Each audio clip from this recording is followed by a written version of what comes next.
शुभ समाचार में आज सबसे पहले बात करेंगे हम भूकंप की, जिसकी चर्चा दिल्ली और एनसीआर में जमकर हो रही है। और सुबह सुबह आए भूकंप के झटकों का देश की राजधानी दिल्ली और एनसीआर पर कोई असर नहीं पड़ा है। यह बहुत अच्छी राहत की बात है और गुड न्यूज है। दिल्ली सुरक्षित है, सलामत है, बिल्कुल अपनी रफ्तार से चल रही है, क्योंकि आज सोमवार है। वीकेंड के बाद नए सप्ताह में कामकाज का पहला दिन है और दिल्ली एनसीआर में आज की सुबह भूकंप के साथ हुई। बिल्कुल दिल्ली एनसीआर में गुंजन सुबह 5:36 पर भूकंप के जोरदार झटके महसूस किए गए। वैसे तो कामकाजी लोगों के लिए समय बिस्तर से उठने का और तैयार होने का होता है, जैसे मेरा था, लेकिन भूकंप के कारण लोगों की नींद भी जल्द खुल गई। कंपन इतना ज्यादा था कि कई सेकंड तक धरती डोलती रही। लोग अपने घरों से बाहर निकल गए। हालांकि शुभ समाचार यह है कि दिल्ली और एनसीआर में इस भूकंप से किसी तरह के नुकसान की कोई खबर नहीं है। इसकी सबसे बड़ी वजह तो यही है कि रिक्टर पैमाने पर भूकंप की तीव्रता केवल 4.0 ही, मतलब 4.0 ही मापी गई है। यानी भूकंप की तीव्रता बहुत ज्यादा नहीं कही जा सकती है। इसीलिए दिल्ली और एनसीआर के लोगों के लिए राहत की बात रही। भूकंप का केंद्र दिल्ली के धौला कुआं के पास जमीन के करीब केवल 5 किलोमीटर नीचे था। इस कारण से भूकंप के झटके तेज महसूस हुए, लेकिन इस भूकंप से कोई नुकसान नहीं हुआ। लेकिन दिल्ली और आसपास के इलाकों में आए इस भूकंप ने एक बार फिर से यहां रहने वाले लोगों को सावधान कर दिया है। इनके लिए वेकअप कॉल देने का काम किया है। तो आज ठीक 5:36 पर सुबह सुबह तस्वीरें आप देखिए। ये उस वक्त की तस्वीर है जब भूकंप आया और लोग घरों से बाहर आ गए। तस्वीरें आप देखिए, चूंकि अमूमन जब भूकंप की आवाज आती है, भूकंप का शोर सुनाई देता है, तो लोग घरों से बाहर आ ही जाते हैं। ठीक ऐसा ही हुआ दिल्ली नोएडा के अलग अलग इलाकों में। इंदिरापुरम में देखिए, गाजियाबाद में भी यही हुआ, नोएडा में भी लोग घरों से बाहर आ गए। रेलवे कॉलोनी दिल्ली की तस्वीर आप देखिए, यहां भी लोग अपने घरों से बाहर आ गए जब भूकंप की खबर उन्होंने सुनी। जैसे ही भूकंप उन्होंने महसूस किया, गाजियाबाद और पश्चिमी दिल्ली में भी ऐसा ही हुआ, जहां लोग घरों से बाहर आ गए।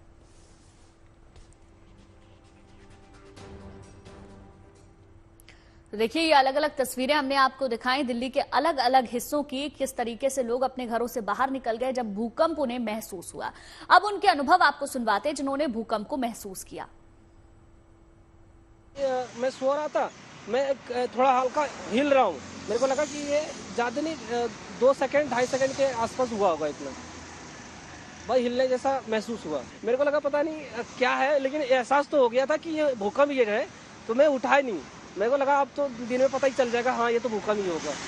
खड़ा था जी उस टाइम पे, वो कुछ काम कर रहा था, तेज झटका सा महसूस हुआ।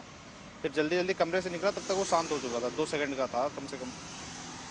अच्छा था, मतलब सब ये जैसे ये सब हिलने लग गए थे, ऐसा लगा था कोई ट्रेन जा रही है। टाइमिंग तो बहुत कम थी, बट स्पीड बहुत ऐसी लगी जैसे किसी नीचे से कोई ट्रेन निकल के जा रही है। धर धर धर धर करके हमें लगा, हम तो सोचे कोई ट्रेन आई है, बहुत स्पीड में ट्रेन आई है, ऐसा महसूस हुआ हमारे को। जमीन से हिल गई थी, मतलब ये काउंटर वाउंटर सब हिल रहा था। एकदम 2 सेकंड का होगा एकदम से। ये हमारे सामने कस्टमर भी खड़े थे, वो भी लेडीज वगैरह, वो भी चिल्लाने लगी थी। ये लग रहा था कि नीचे जो मेट्रो चलती, शायद मेट्रो आपस में टकरा गई। मेरे तो पैर कपने लगे थे, ये सब कपने लगा था, काउंटर भी हिलने लगा था। बहुत तेज था भूकंप। अभी जब भूकंप आया था तो बहुत तेज का था, 1-2 सेकंड का था, पर बहुत तेज था। हमारे घर की सारी अलमारियां, फ्रिज वगैरह सब हिलने लगा। हम लोग रेडी हो रहे थे और इतनी तेज का भूकंप आया कि सब कुछ हिल गया। बहुत तेज एकदम लगा, धड़ाम जैसा। काफी लोग जितने भी हमारे लोग वेटिंग लाउंज में थे, सब भागने लगे बाहर की तरफ। तो देखा कि कुछ नहीं हुआ है, बट सबने रोका। उन्होंने कहा कि एकदम भूकंप आया था। एकदम से बहुत तेज भूकंप आया और हमारी सारी अलमारी, फ्रिज और बेड वगैरह सब हिलने लगा। मेरे बच्चों ने भी महसूस किया और हम सब ने महसूस किया। उठ के बैठे थे, इतना तक भूकंप आया कि हम बिल्कुल हिल गए। तो हमने बच्चे उठाए और बच्चे उठा के तुरंत हम बाहर निकल के आए। हम सुबह सो के जब ये उठे, ये बैठे थोड़े, बहुत जोर से झटके आए दीवार में। सब डर गए हम कि क्या हुआ, एकदम से देखे ना झटका लगा। जैसे ही हम सोए हुए थे, एकदम उठने के बाद बाहर आए तो हम सभी बच्चे जो भी थे वो सब सहमे हुए थे। और भूकंप की वजह से पता लगा कोई भूकंप ही आया है। मुझे ऐसा आभास हुआ कि जैसे किसी ने कोई पूरी बिल्डिंग जोर से हिल गई हो। जब मैं उठ करके बेड पर बैठा तो मैंने देखा कि ऊपर का पंखा हिल रहा था। और मुझे फिर मैं कमरे से बाहर आया। मैंने देखा कि झूमर, जो बाहर वाला हॉल वाला झूमर था, वो हिल रहा था। मुझे ऐसा लगा जैसे कि क्या नाम है, भूकंप आया हो, मैं तुरंत उठा, अपने बीवी बच्चों को लेकर के, मम्मी पापा को लेकर के घर के बाहर आया। भैया बहुत तगड़ा झटका था, हमें ऐसा लगा जैसे ट्रेन चल रही हो ना, धरती ऐसे हिल रही बहुत तेज, धड़ाधड़, मतलब कि जैसे कुछ धरती फटने वाली है। बहुत तगड़ा झटका था, काफी हॉरेबल था और काफी देर तक झटके आने लगे। अभी मैं सोते हुए एकदम से उठा, एकदम बाहर की तरफ भागा। बहुत ज्यादा तेज झटका था और कुर्सियां बिल्कुल हिल गई थी। तो 4 सेकंड तक 4 रिक्टर पैमाने की तीव्रता से आए इस भूकंप को लोगों ने अलग अलग तरीके से महसूस किया। किसी ने झूमर को हिलते देखा, किसी ने पंखे को डोलते देखा, तो किसी ने अलग तरह की आवाज सुनी, कोई शोर से उठ गया। लेकिन दिल्ली एनसीआर के अलग अलग इलाकों में, चाहे गाजियाबाद की हम बात कर लें, चाहे नोएडा की हम बात कर लें, भूकंप के झटके महसूस किए गए हैं। लोग डर और सहम गए थे। हालांकि राहत वाली बात है कि कोई नुकसान नहीं हुआ, लेकिन दिल्ली के जिस जगह पर भूकंप का एपिसेंटर बताया जा रहा है, वहीं पहुंचे हमारे संवाददाता आशुतोष। उन्होंने जायजा लिया है, आइए सुनते हैं। जमीन से 5 किलोमीटर भीतर, यानी जहां मैं खड़ा हूं इसी के आसपास कहीं 5 किलोमीटर भीतर दरअसल उसका केंद्र था। यहाँ आसपास चूंकि स्कूल है, सुबह का समय है, तो ज्यादातर आपको ट्रैफिक जाम दिखाई देगा। लोग अपने घरों, अपनी दिनचर्या की ओर निकल रहे हैं। लेकिन मुझे सुबह का वो समय याद है, 5:37 का समय था और अचानक से पूरी इमारतें, चूंकि मैं 12वीं मंजिल पे रहता हूं और कंक्रीट के जो स्ट्रक्चर थे जिस तरह से हिले डुले थे, और वो बेहद डरावना था। कई लोग हालांकि ये भी कह रहे हैं कि उन्होंने उस समय लाउड एक्सप्लोजन सुना था। आप लोग भी थे क्या जब वो भूकंप महसूस हुआ था? घर पे थे भैया। घर पे थे? तो क्या मैं यहाँ पर ज्यादा फील हुआ था क्या? नहीं, यहाँ पे नहीं, घर पे तो हुआ था फील। क्या महसूस करते उस समय? जो हिल रहे थे तो इसी तरह की आवाज भी सुनी थी क्या? नहीं, बस उस टाइम उठे ही थे, पता नहीं लगा इतना।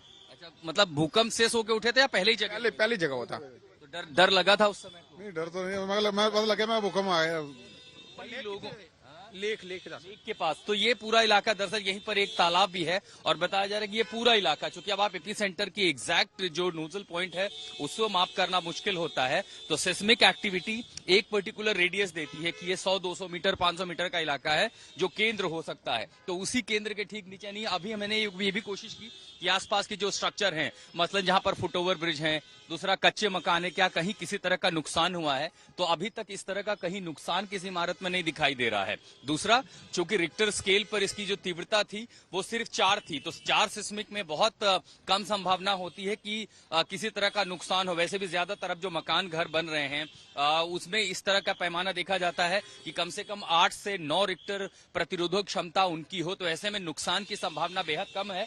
लेकिन बड़ी बात दरअसल ये है कि जैसे हमने सुना कि जब भूकंप आया उस समय कई सारे लोग जो चश्मदीद थे, जो महसूस कर रहे थे, उन्होंने ये भी बताया कि दरअसल आवाज सुनाई दी थी, लाउड नॉइज सुनाई दी थी। तो उसी के बाद दरअसल लोगों की फिक्र बढ़ गई थी कि आखिर ये था क्या। वैसे भूकंप चूंकि महसूस हुआ, ये वो पूरा इलाका है जो इस भूकंप का केंद्र था जहां हम इस समय खड़े हैं।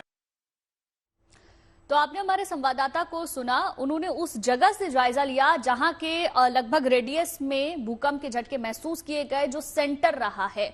तो लोगों के लिए ये काफी डराने वाला था, क्योंकि सुबह सुबह का वक्त और अचानक से हिलते हुए झूमर, हिलते हुए पंखे और झटके लोगों को डरा रहे थे। देखिए, हमारे संवाददाता मौसम विभाग के दफ्तर के पास भी मौजूद थे, उनका क्या कहना है इसको लेकर, आइए वो भी आपको सुनवा देते हैं। मैं मौजूद हूँ मौसम विज्ञान भवन के ठीक बाहर, जहां से नजर रखी जाती है इस तरीके की तमाम गतिविधियों पर। कहीं भी देश में जरा सी हलचल हो, चाहे भूकंप हो, मौसम हो, हर चीज पे यहां से नजर रखी जाती है।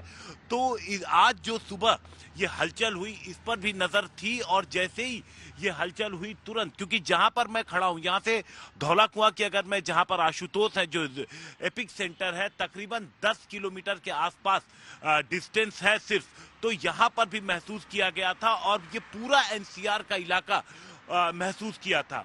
यहां पर चूंकि रिक्टर स्केल पर जो तीव्रता थी वो 4 थी, तो ग्राउंड फ्लोर पर जो लोग थे वो भले ही कंपन महसूस नहीं किए, लेकिन हाँ, जो आवाज थी वो बहुत डरावनी थी और समझने में ज्यादा वक्त नहीं लगा कि ये भूकंप है।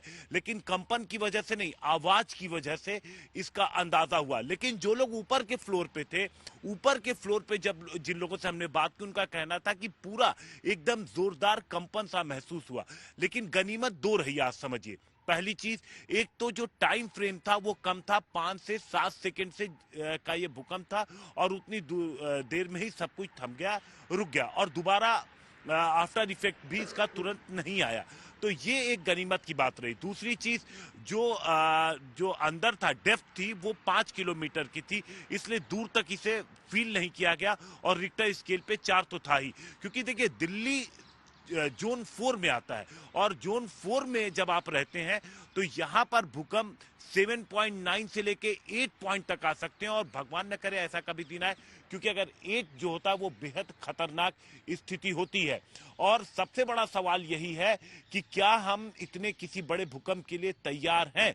क्या दिल्ली और एनसीआर की इमारतें, खास तौर से जो यमुना का पूरा रिवर बेड है, जो आसपास जो बिल्डिंगें बनी हुई हैं, जो इंदिरापुरम का, नोएडा का जो कुछ इलाका है जो यमुना के आसपास बसा हुआ है, क्या वो इतने ऐसी परिस्थितियों के लिए तैयार है?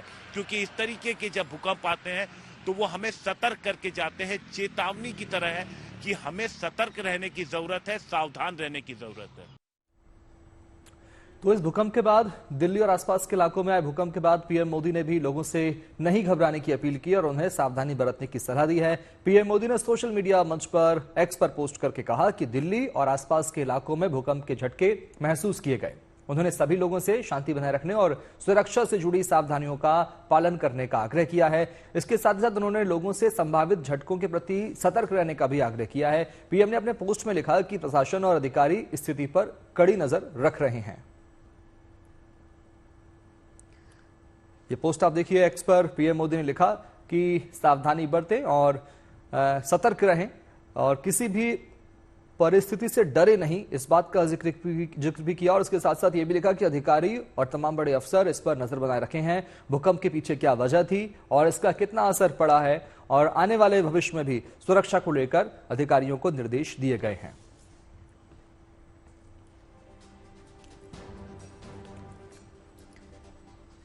देखिए, सावधान करने वाली खबर यह है कि भूकंप के लिहाज से दिल्ली भी महफूज नहीं मानी जाती। इसकी वजह दिल्ली की भौगोलिक स्थिति है।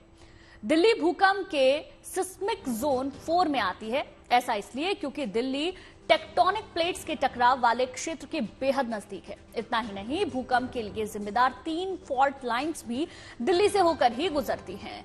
इस तरह दिल्ली भूकंप के 2 संवेदनशील जोन के बीचों बीच स्थित है। इसके कारण दिल्ली के कई इलाकों में भूकंप से नुकसान का खतरा ज्यादा है। भूकंप के खतरे के हिसाब से दिल्ली को 3 क्षेत्रों में बांटा गया है। दिल्ली में यमुना किनारे वाले भागों को भूकंप के लिहाज से सबसे ज्यादा खतरनाक माना जाता है। इसके बाद उत्तरी दिल्ली के इलाकों में भी भूकंप का सबसे ज्यादा खतरा माना जाता है। वहीं दक्षिणी और पश्चिमी दिल्ली के इलाके भी भूकंप के लिहाज से काफी संवेदनशील माने जाते हैं। भूकंप के लिहाज से दिल्ली को 3 जोन में बांटा गया है। इनमें से रेड जोन में यमुना किनारे का इलाका, वहीं पड़पड़गंज, लक्ष्मी नगर, मयूर विहार और अक्षरधाम शामिल है। जबकि ऑरेंज जोन में जनकपुरी, वजीराबाद, लुटियंस जोन, सरिता विहार, रोहिणी और दिल्ली विश्वविद्यालय के नॉर्थ कैंपस जैसे कई इलाके आते हैं।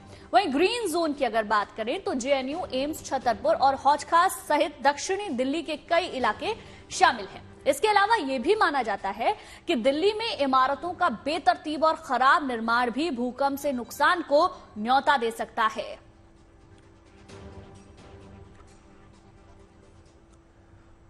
तो देखा और समझा आपने, दिल्ली एनसीआर के बाद आज सुबह भूकंप के झटके बिहार में भी महसूस किए गए हैं। बिहार के सीवान में सुबह 8:02 पर भूकंप के झटके महसूस किए गए हैं। सीवान में भी भूकंप की तीव्रता रिक्टर स्केल पर 4 मापी गई है। नेशनल सेंटर फॉर सिस्मोलॉजी ने सोशल मीडिया पर किए गए पोस्ट में इसकी पुष्टि की है। और चलिए भूकंप के बाद अब बात कर लेते हैं मौसम की। दिल्ली एनसीआर समेत उत्तर भारत में तापमान बढ़ने घटने का दौर फिलहाल जारी रहने वाला है। बुधवार को बारिश की भविष्यवाणी भी है। एक और वेस्टर्न डिस्टर्बेंस उत्तरी और पश्चिमोत्तर भारत में सक्रिय होने वाला है, जिसकी वजह से हिमालय के ऊपरी हिस्सों में अच्छी बर्फबारी हो सकती है। जम्मू और कश्मीर, हिमाचल प्रदेश, उत्तराखंड में सोमवार से लेकर शुक्रवार तक बारिश होने का पूर्वानुमान है।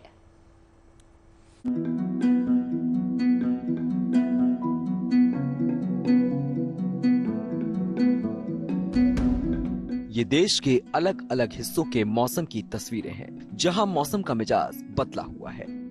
दिल्ली में गर्मी बढ़ रही है तो हिमाचल के पहाड़ी इलाकों में बर्फबारी हो रही है।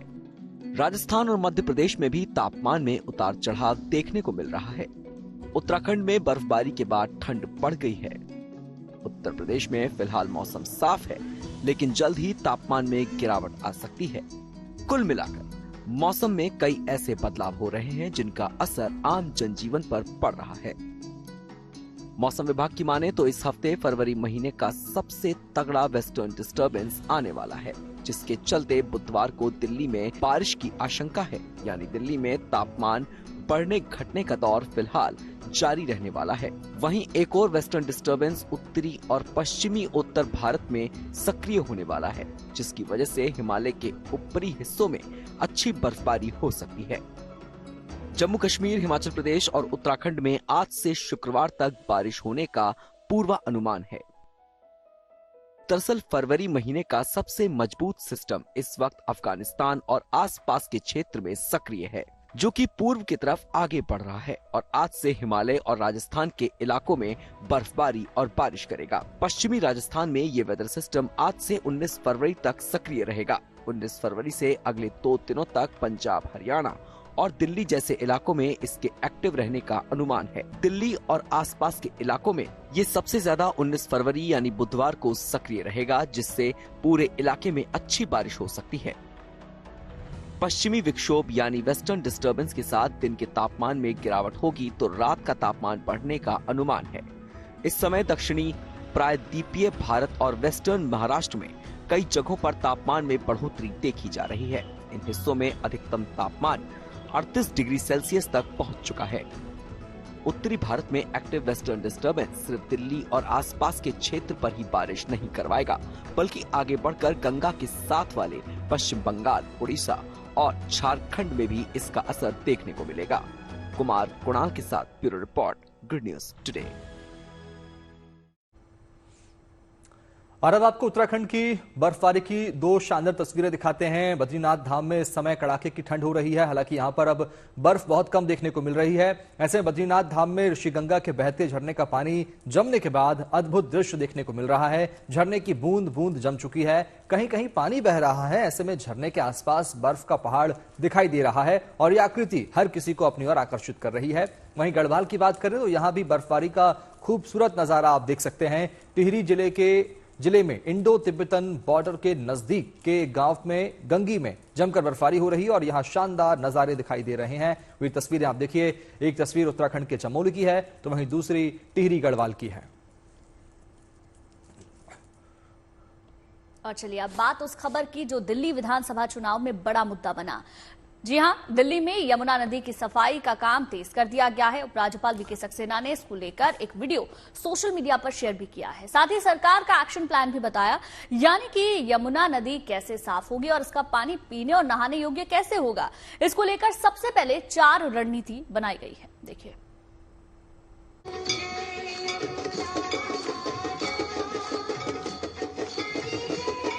पिछले साल दिल्ली में यमुना किनारे मां यमुना के आरती कार्यक्रम की शुरुआत की गई थी।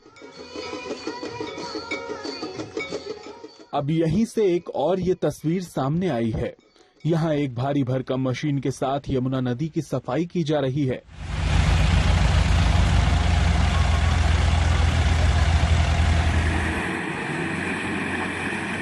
इसको लेकर दिल्ली के उपराज्यपाल वीके सक्सेना ने बताया कि एक दिन पहले उन्होंने मुख्य सचिव से बात की थी और इस काम में तेजी लाने को लेकर चर्चा की थी। ऐसे में फिलहाल यमुना की सफाई के लिए 4 प्रमुख रणनीतियां तैयार की गई हैं। पहली रणनीति में यमुना नदी से कचरा, मलबा और गाद हटाई जाएगी। दूसरी रणनीति के तहत नजफगढ़ नाला, सप्लीमेंट्री नाला और दूसरे सभी प्रमुख नालों की सफाई का काम भी शुरू हो जाएगा। वहीं तीसरी रणनीति ये बनाई गई है कि सीवेज ट्रीटमेंट प्लांट की क्षमता और उत्पादन पर रोजाना निगरानी रखी जाएगी। जबकि चौथी रणनीति के तहत नए सीवेज ट्रीटमेंट प्लांट और डिसेंट्रलाइज्ड सीवेज ट्रीटमेंट प्लांट के निर्माण के लिए एक योजना तैयार की गई है। इसके लिए डेडलाइन में काम होगा ताकि रोजाना 400 मिलियन गैलन पानी की कमी को पूरा किया जा सके। एलजी साहब के माध्यम से एक हाई लेवल कमेटी द्वारा यमुना की सफाई शुरू हो गई है। वीड हार्वेस्टर और थ्रैश स्किनर द्वारा यमुना की सफाई में आज जो अभियान चालू हुआ है, ये 4 लेयर में इस प्रोग्राम को एलजी साहब ने स्टार्ट किया है कि आने वाले समय में यमुना जो दिल्ली की आत्मा है, जो दिल्ली का हृदय है, वो दिल्ली वालों के लिए जीवनदायिनी बनेगी और यमुना के जल में हम आचमन भी कर सकेंगे, स्नान भी कर सकेंगे और छठ मैया का त्योहार भी यमुना के तीर पर मनाया जाएगा।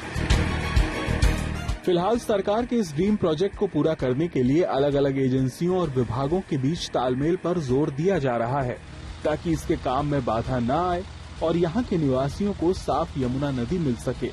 दिल्ली से Piyush Mishra, good news today.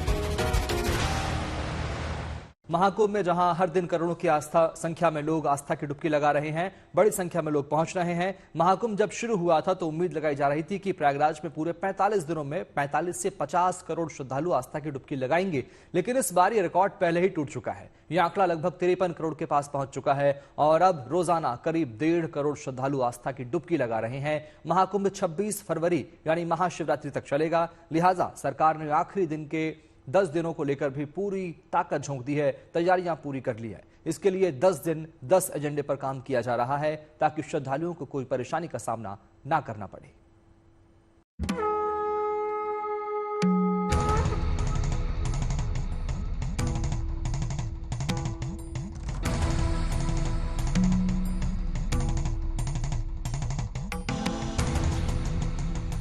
Prayagraj Mahakumbh में करीब 53 करोड़ श्रद्धालु आस्था की डुबकी लगा चुके हैं। अब इसके समापन में महज 1.5 हफ्ते ही बचे हैं। आखिरी महास्नान 26 फरवरी महाशिवरात्रि पर है, लिहाजा इसके आयोजन में आगे भी कोई कमी न रहे, इसके लिए बड़ी तैयारियां की गई हैं। आज से 10 दिनों तक सरकार कुंभ नगरी में 10 एजेंडे पर चलेगी। पहला एजेंडा, भीड़ खड़ी न रहे। यहाँ पुलिस और प्रशासन की पहली कोशिश ये है कि भीड़ खड़ी न रहे, लोग चलते रहें ताकि पीछे आ रहे लोग भी स्नान कर सकें और किसी को कोई असुविधा न हो। दूसरा एजेंडा, ट्रैफिक। दूसरे एजेंडे में ट्रैफिक शामिल है, यानी सड़कों पर वाहन चलते रहें। न सिर्फ कुंभ नगरी बल्कि प्रयागराज के आसपास के इलाकों में भी ट्रैफिक संकट खड़ा न हो, जाम न लगे, ये कोशिश प्रयागराज पुलिस की रहेगी। लिहाजा यहाँ 8वीं तक के स्कूल 20 फरवरी तक बंद रखने का ऐलान किया गया है। इनकी क्लास ऑनलाइन चलेंगी क्योंकि स्कूल खुलने से सुबह गाड़ियों की आवाजाही ज्यादा बढ़ जाती है। देखिए, हम लोग एक्टिव हैं, हम लोग की प्लानिंग अच्छी है और हम लोग फील्ड पे उपस्थिति है। सब जगह सेंसिटिव पॉइंट्स पे हमारे ऑफिसर्स रहते हैं। सिचुएशन हमारे अच्छे तरीके से परखी हुई है, सब लोग के कंट्रोल में है, तो अच्छे तरीके से व्यवस्था रहेगी। तीसरा एजेंडा, सोशल मीडिया पर नजर। तीसरे एजेंडे में सोशल मीडिया भी है। मसलन कोई अफवाह न फैले, कोई फर्जी खबर या तस्वीर पोस्ट न की जाए जिससे किसी भी तरह का अफरा तफरी का माहौल बने। इसके लिए सोशल मीडिया पर और कड़ी नजर रखी जा रही है। चौथा एजेंडा, घाटों पर खास इंतजाम। घाटों के किनारे भी खास इंतजाम किए गए हैं ताकि वहां श्रद्धालुओं को कोई परेशानी न हो। साथ ही नाव पर कुछ रेस्क्यू कर्मी भी तैयार रहते हैं ताकि अगर कोई श्रद्धालु ज्यादा गहराई में चला जाए तो तुरंत उसकी मदद की जा सके। पांचवा एजेंडा, पार्किंग। पांचवें एजेंडे में पार्किंग है। पुलिस प्रशासन लगातार निर्धारित पार्किंग स्थलों पर ही वाहन खड़े करने की अपील कर रहा है, वरना इधर उधर वाहन खड़े करने से बाकी लोगों को दिक्कत होती है। छठा एजेंडा, एंट्री पॉइंट पर चेकिंग। संगम में स्नान के लिए जाने वाले श्रद्धालुओं के लिए अलग अलग एंट्री गेट बनाए गए हैं जहां बारीकी से चेकिंग हो रही है। सातवां एजेंडा, स्वच्छता का ध्यान। सातवें एजेंडे में स्वच्छता है, इसका खास ध्यान रखा जा रहा है। इधर उधर गंदगी न फैले, इसके लिए सफाई कर्मी घाटों और पूरे कुंभ क्षेत्र में मोर्चा संभाले हुए हैं। आठवां एजेंडा, मॉनिटरिंग। आठवें एजेंडे में सीसीटीवी से मॉनिटरिंग है, यानी इसके जरिए पूरे महाकुंभ पर नजर रखी जा रही है ताकि कुछ भी संदिग्ध होने पर तुरंत कदम उठाए जा सकें। नौवां एजेंडा, वीकेंड पर और एहतियात। वीकेंड को लेकर भी खास प्लानिंग की गई है। पिछले हफ्ते की तरह इस बार भी भारी भीड़ को देखते हुए नो व्हीकल जोन घोषित किया जा सकता है। 10वां एजेंडा, बस अड्डों, रेलवे स्टेशन, एयरपोर्ट पर भी खास इंतजाम। 10वें एजेंडे में बस अड्डे, रेलवे स्टेशन और एयरपोर्ट हैं, जहां से भीड़ की प्रयागराज में एंट्री होती है। लिहाजा वहां भी सुरक्षा व्यवस्था बढ़ाई गई है ताकि संगम जाने वाले श्रद्धालु आसानी से बाहर निकल सकें और घर लौटने वाले श्रद्धालु यात्रा करने के लिए आसानी से अंदर दाखिल हो जाएं। पुलिस की ड्यूटी है और ऑफिसर्स सब जगह तैनात हैं अच्छे तरीके से चीज़ें मैनेज की जा रही हैं और जो कुंभ मेला के एंट्री पॉइंट्स हैं, कुंभ मेला के अंदर जो पॉइंट्स हैं वो सभी बड़े वेल मैनेज्ड हैं। कहीं भी ट्रैफिक चोक होने की सिचुएशन आज नहीं आई। इनफैक्ट पिछले कई दिनों में नहीं सूचना कोई इस तरीके की मिली। अच्छे तरीके से चीज़ें आगे जाए। महाकुंभ क्षेत्र पर सीएम योगी आदित्यनाथ की नजर है। वो लगातार यहाँ जायजा ले रहे हैं। उन्होंने हवाई सर्वे भी किया। आखिरी 10 दिनों को लेकर मुख्यमंत्री ने कुछ अपील भी की है। सीएम ने श्रद्धालुओं, संतों और आम लोगों को छोटी छोटी बातों पर खास ध्यान देने की सलाह दी है। सीएम ने कहा कि सभी श्रद्धालुओं से अनुरोध है कि वो अपने वाहनों को सड़कों पर खड़ा न करें, बल्कि निर्धारित पार्किंग स्थलों का उपयोग करें, जिससे सभी को पवित्र त्रिवेणी में आस्था की डुबकी लगाने का सुगम अवसर मिल सके। महाकुंभ में स्वच्छता बनाए रखना हर व्यक्ति की जिम्मेदारी है। सभी श्रद्धालुओं से आह्वान है कि वे स्वयं भी स्वच्छता का पालन करें और दूसरे लोगों को भी इसके लिए प्रेरित करें। 52 करोड़ लोग तब यहाँ डुबकी लगा पा रहे हैं जब माँ गंगा और यमुना में और माँ सरस्वती की कृपा से अविरल जल है। और जो भी डुबकी लगा रहा है वो एक आध्यात्मिक ऊर्जा का अनुभव करके अपने अनुभव को जब अपने गांव में और अपने आसपास के क्षेत्र में साझा कर रहा है तो वहां से फिर बड़े पैमाने पर श्रद्धालु आकर के इस पूरे आयोजन को इस रूप में सफलता की नई ऊंचाई तक पहुंचा रहे हैं कि दुनिया का ये सबसे बड़ा आयोजन बन गया। यकीनन सरकार खुले दिल से श्रद्धालुओं का स्वागत कर रही है। यही वजह है कि यहाँ श्रद्धालुओं ने पहुंचकर कई रिकॉर्ड तोड़ दिए हैं। अब इस आखिरी दौर के स्नान को लेकर भी मेला प्रशासन ने अपनी पूरी ताकत झोंक दी है। प्रयागराज से संतोष कुमार और पंकज श्रीवास्तव के साथ bureau report, good news today. Sangam नगरी प्रयागराज में लगे महाकुंभ में श्रद्धालुओं की भीड़ बढ़ती जा रही है। लोग कई किलोमीटर तक पैदल चल रहे हैं।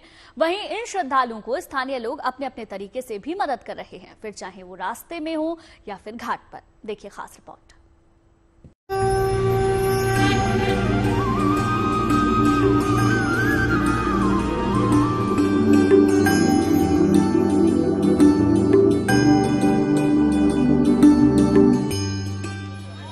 ये तस्वीरें इंसानियत की बड़ी मिसाल है।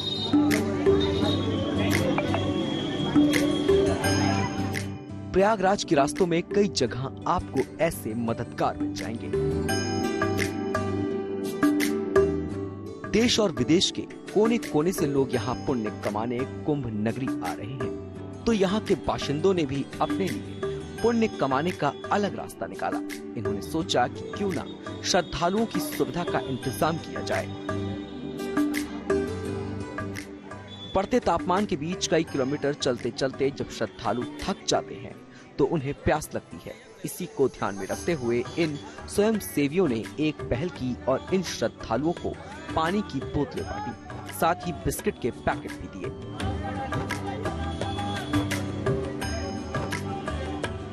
सुबेदारगंज स्टेशन से आ रहे हैं, कोई जंक्शन से आ रहा है, कोई रामबाग से आ रहा है और काफी थक जा रहे हैं पैदल चलते चलते। उनके लिए कल से हम लोगों ने बिस्किट और पानी की व्यवस्था की है कि उनको कुछ आराम मिल जाएगा और कुछ उनको एनर्जी मिलेगी। व्यवस्था बहुत अच्छी दिख रही है, अच्छे चल रहा है यहाँ पे प्रयागराज में, कोई बात नहीं। मददगारों में ये मजदूर भी हैं। घाटों के किनारे से श्रद्धालु पानी में न बह जाएं, इसके लिए बोरी में भरकर बालू डाली जाती है। रोजाना लाखों लोग इन बालू की बोरी पर चढ़कर संगम में स्नान कर रहे हैं। ऐसे में ये बोरियां हर दूसरे दिन बदली जाती हैं। ये सिलसिला लगातार जारी रहता है। इसी काम में ये मजदूर जुटे रहते हैं। श्रद्धालुओं के स्नान के लिए जो घाट बनाए गए उन पर भी एक व्यवस्था अचूक थी और ऐसी व्यवस्था थी जिसको लगातार बनाए रखना पड़ा था। ये आप देखिए कि ये घाट है एक ऐसा ही, और घाट पर आपको जब आप जाएंगे तो यहाँ पर ऐसी बोरियां नजर आएंगी। ये बोरियां है जिसमें बालू भरी हुई है। इन्हीं बोरियों पर चढ़ करके आप आराम से जब जाते हैं तो वहां पे घाट पे स्नान करने के लिए आपको मौका मिलता है। लेकिन रोज दबाव बढ़ता है, लोग आते हैं, करोड़ों की संख्या में लोग आ चुके हैं और ऐसे हर एक घाट पर रोजाना में लाखों लोग आते हैं, तो उनकी वजह से दबाव बढ़ता है, बोरियां फट जाती हैं। तो ऐसा नहीं है कि बोरियां फट जाती है तो उनको छोड़ दिया जाता है, उनको भी लगातार भरा जाता है, बोरियां बदली जाती हैं। मेरे पीछे आप सामने अब आपको दूसरी जगह ले चलते हैं। ये सामने बालू का ढेर है, ये हर एक घाट के आसपास इसी तरीके से बनाया हुआ है। ये बालू का ढेर है जहां पर बोरियों को भरा जा रहा है। बोरियों को भरने के बाद जो घाट पर बोरियां फट गई हैं, खराब हो गई हैं, पानी में डूब गई हैं, जहां पर घाट खराब हो गए हैं, उनको फिर से सुव्यवस्थित किया जाएगा। संगम नोद से लेकर अरेल और झूसी समेत कई जगहों पर घाट बनाए गए हैं ताकि श्रद्धालुओं को स्नान करने में कोई दिक्कत न आए। इन्हीं घाटों पर ये मजदूर काम संभाले हुए हैं।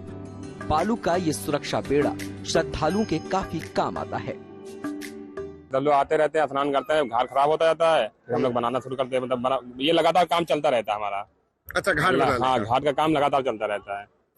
एक बोरी जैसे मान लीजिए आपने लगाई घाट पर, कितने दिन चल पाती है? सर 2 दिन चल पाएगी बस। अच्छा। बस, हाँ, लगातार काम चलता रहता है हमारा। मतलब एक बोरी जो घाट पे लगाई गई होती है वो 2 दिन चलती है, उसके बाद वो खराब हो जाती है। फट जाती है, क्या हो जाता है?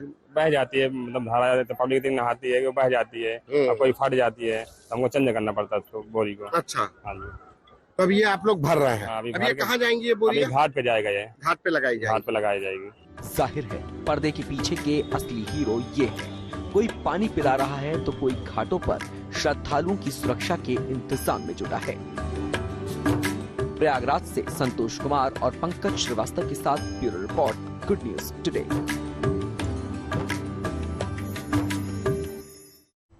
महाकुंभ वो आस्था है जहां हर श्रद्धालु एक बार डुबकी लगा लेना चाहता है। वो आस्था जहां ना तो लोगों को भीड़ का डर है, ना ही धूप गर्मी का एहसास होता है। यही वजह है कि हर तरफ कुंभ जाने वाले लोगों का रैला है।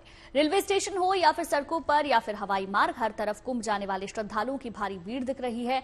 कुंभ के लिए रवाना हो रहे इन श्रद्धालुओं की भीड़ से ये अंदाजा लगाया जा सकता है कि कुंभ के लिए लोगों में आस्था सबसे ऊपर है। महाकुंभ 2025 में अब तक 53 करोड़ से ज्यादा श्रद्धालु स्नान कर चुके हैं और आने वाले बाकी बचे कुछ दिनों में यह आंकड़ा जल्द ही 70 करोड़ को पार कर सकता है। और अब आपको उत्सव के रंग दिखाते हैं। ये 3 तस्वीरें आप देखिए। उत्सव की 3 तस्वीरें हैं। पहली तस्वीर सोलापुर की है जहां शिवाजी जयंती के मौके पर शिव शोभा यात्रा निकाली गई, जिसमें सैकड़ों महिलाओं ने मोटरसाइकिल चलाकर इसमें हिस्सा लिया। पारंपरिक पोशाक में मोटरसाइकिल चलाती है महिलाएं परंपरा और आधुनिकता का संगम पेश कर रही हैं। वहीं दूसरी तस्वीर पश्चिम बंगाल के दार्जिलिंग के सिलीगुड़ी की है, जो नए नए किस्म के फूलों से महक रहा है, क्योंकि यहां नॉर्थ बंगाल फ्लावर फेस्टिवल आयोजित किया गया है। फूलों का यह शहर कंचनजंगा स्टेडियम मेला ग्राउंड में बसा है, जिसे देखने के लिए दूर दूर से लोग और पर्यटक आ रहे हैं। और अगली और तीसरी तस्वीर झारखंड की राजधानी जमशेदपुर की है, जहां चल रहा है स्काई डाइविंग फेस्टिवल। रोमांच से भर देने वाली यह अनोखी एक्टिविटी डाइवर्स को 10,000 फीट की ऊंचाई से पैराशूट के साथ छलांग लगाने का मौका दे रही है। कश्मीर में बदलाव के लिए भारतीय सेना अलग अलग क्षेत्रों में पहल कर रही है। पुंछ के सुरनकोट इलाके में भारतीय सेना ने फिर पंजाल विंटर फेस्टिवल आयोजित किया। इस फेस्टिवल में कई खेल स्पर्धाओं का आयोजन किया गया, जिसमें युवा खिलाड़ियों ने हिस्सा लिया और अपनी प्रतिभा का परिचय दिया। वहीं भारतीय सेना द्वारा जम्मू कश्मीर के बकटूर में आयोजित विंटर क्रिकेट स्नो टूर्नामेंट सफलतापूर्वक संपन्न हो गया। इस टूर्नामेंट के लिए लोगों में गजब का आकर्षण दिखा। वहीं भारतीय सेना की इस पहल की चारों तरफ प्रशंसा हो रही है, क्योंकि इसके जरिए सर्द ठंड में युवा प्रतिभाओं को अपना टैलेंट दिखाने का मौका मिला है। और एक पहल भारतीय नौसेना ने भी की है। तमिलनाडु की राजधानी चेन्नई में नेवी ने एक म्यूजिक कॉन्सर्ट का आयोजन किया, जिसमें नेवी के सिम्फोनिक बैंड ने आईएनएस अडयार पर अपनी संगीतमय प्रस्तुति दी। आप भी सुनिए।